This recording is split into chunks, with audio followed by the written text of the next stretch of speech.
अस्सलाम वालेकुम फ्रेंड। तो आज Pakistan stock market advance course की क्लास 14 है।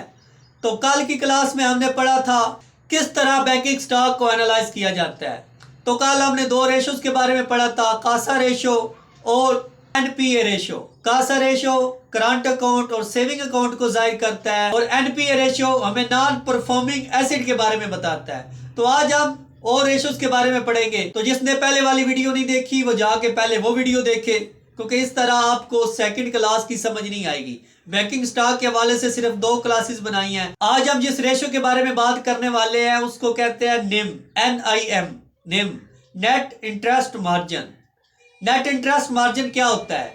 बैंकिंग स्टॉक को एनालिसिस करने के लिए यह बहुत ही अहम रेशो है। इस रेशो से हमें पता चलता है बैंक के पास जितना पैसा जमा है लोगों का, उसमें से बैंक ने कितना आगे लोन पे दिया है। ये हमें नेट इंटरेस्ट मार्जिन बताएगा बैंक के पास कितना पैसा आया और कितना उसने आगे लोन पे दिया। बैंक के पास जितना भी पैसा इकट्ठा होता है वो सारा उठा के नहीं दे सकता लोन पे, उस पे पाबंदियां होती हैं स्टेट बैंक ऑफ पाकिस्तान की। वो इस तरह सारे का सारा पैसा उठा के आगे लोन पे नहीं दे सकता। मिसाल के तौर पर एक बैंक के पास 500 रुपया जमा हुआ है, तो बैंक पूरे का पूरा 500 उठा के नहीं दे सकता लोन, वो उसमें से 300 या 350 दे सकता है। दूसरा पैसा उसको अपने पास रखना पड़ता है। तो इस टॉपिक को व्हाइट बोर्ड पे डिटेल से समझते हैं।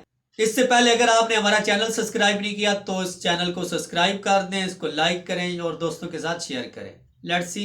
दोस्तों, आज हमारा टॉपिक है बैंकिंग स्टॉक वैल्यूएशन पार्ट 2। इसमें हम सीखेंगे किस तरह हम वैल्यूएशन कर सकते हैं बैंकिंग स्टॉक की। तो जिस बंदे ने पहली वीडियो नहीं देखी बैंकिंग स्टॉक वैल्यूएशन की, वो जाके वो देखे। मैं हूं वकार बलवाना, तो आप जुड़ चुके हैं वैल्यू इन्वेस्टर बनने के लिए। तो आज हमारा टॉपिक है NIM, निम, नेट इंटरेस्ट मार्जिन। ये नेट इंटरेस्ट मार्जिन क्या होता है? मिसाल के तौर पर अगर एक बैंक 100 रुपया किसी गाहक से लेता है, डिपॉजिट करवाता है। मिसाल के तौर पर एक बंदा 100 रुपया डिपॉजिट करवाता है तो बैंक उसको 5 रुपये इंटरेस्ट देता है, प्रॉफिट देता है, और वही 100 रुपया आगे 12 रुपये प्रॉफिट पर लोन दे देता है बैंक। तो इसमें ये बैंक की लायबिलिटी है, इसने देना है, और ये बैंक का प्रॉफिट है। तो इसमें से ये निकालें तो आ जाएगा जी 7। ये 7 को स्प्रेड भी कहते हैं। जो बंदे करते हैं ट्रेडिंग फॉरेक्स में उनको तो पता होगा स्प्रेड क्या होता है। स्प्रेड फ़र्क को कहते हैं। अच्छा, ये जो प्रॉफिट आ गया है ये बैंक का ओरिजिनल प्रॉफिट होता है। 100 रुपया उसने लिया है, उस पर 5 रुपये तो उसने देने हैं जिसका 100 रुपया है, और आगे वो जब लोन देता है बैंक तो उसको 12 रुपये लेता है 100 रुपये पे। तो उस पर फ़र्क आ जाता है 7 का, जिसको स्प्रेड कहते हैं। ये बैंक का खालिस प्रॉफिट होता है। तो अब ये जानते हैं जी NIM क्या है, नेट इंटरेस्ट मार्जिन क्या होता है। स्प्रेड का तो हमें पता लग गया है, जो उसका खालिस प्रॉफिट होता है, या जो फ़र्क को कहते हैं, जो उसने आगे देना है और जो उसका प्रॉफिट है उसका जो फ़र्क होता है उसको स्प्रेड कहते हैं।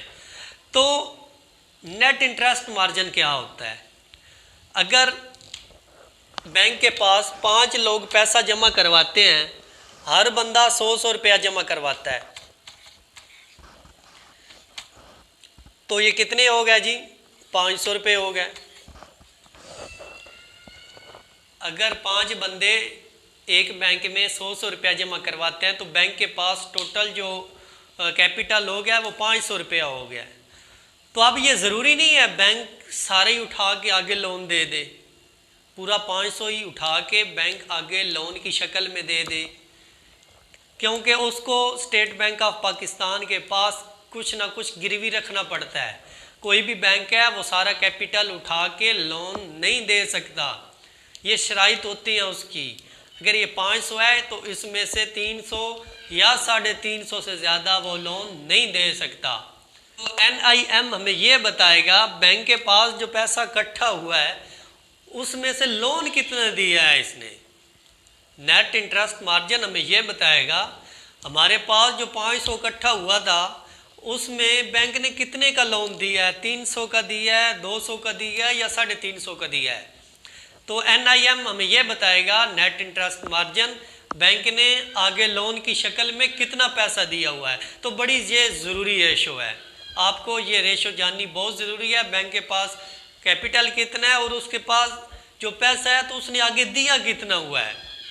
जो बैंक ने अपना जो एसेट आगे फैलाया हुआ है, बैंक का तो एसेट है ना, उससे तो उसको पैसा आना है। अगर वो लोन देगा नहीं तो पैसा आएगा कहाँ से। तो हम ये जानेंगे, ये रेशो में बताएगी NIM कितना पैसा दिया गया है आगे लोन की शक्ल में। जी एक और रेशो रह गई है, उसको भी डिस्कस करते हैं। तो उसका नाम है जी ROA।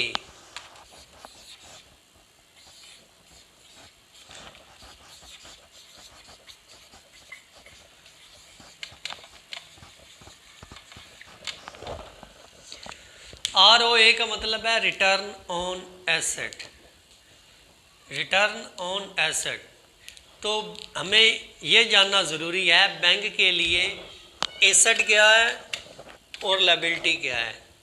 बैंक के लिए एसेट क्या है और लायबिलिटी क्या है। कंपनियों में ये रेशो तब्दील हो जाती है, उनके लिए लायबिलिटी और होती हैं, एसेट और होते हैं। स्टॉक में थोड़ा सा मुख्तलिफ है, एसेट इसके और हैं, लायबिलिटी और हैं। तो इसमें एसेट जो बैंक के हैं वो हैं जिनको लोन दिया जाता है। बैंक जब किसी को भी, मैं और आप जब भी लोन लेते हैं तो हम बैंक का एसेट बन जाते हैं। बड़ी बड़ी कंपनियां और जब लोन लेती हैं तो वो बैंक का एसेट होते हैं। क्यों एसेट होते हैं? बैंक ने उनसे इंटरेस्ट ले के प्रॉफिट कमाना होता है, जो पीछे हमने रेशो देखी है स्प्रेड वाली। तो लायबिलिटी क्या होती है? डिपॉजिट होता है।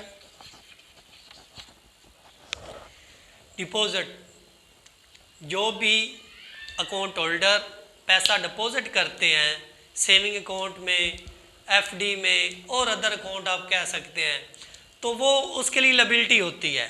हमने ये देखना है भी जो ROA है वो कितना होना चाहिए। अगर हमने किसी बैंक में इन्वेस्ट करना है वैल्यूएशन करने के लिए तो 1% तो होना ही चाहिए। कोई थक्कड़ से थक्कड़े बैंक का ROE रिटर्न ऑन एसेट 1% तो होना ही चाहिए ना। तो जिस बैंक का 2% आ रहा है या 1.7 से लेके 2% तक आ रहा है तो वो बहुत अच्छा बैंक है, उसका ROE बहुत अच्छा है। उस बैंक को वैल्यूएशन करने के लिए उसको अपनी लिस्ट में रख सकते हैं, उसमें इन्वेस्ट करने के लिए। अगर कोई बैंक 2% तक लेके आ रहा है तो वो बहुत अच्छा बैंक है, उसकी पॉलिसियाँ बहुत अच्छी हैं, वो रिटर्न ऑन एसेट बहुत अच्छा कमा रहा है।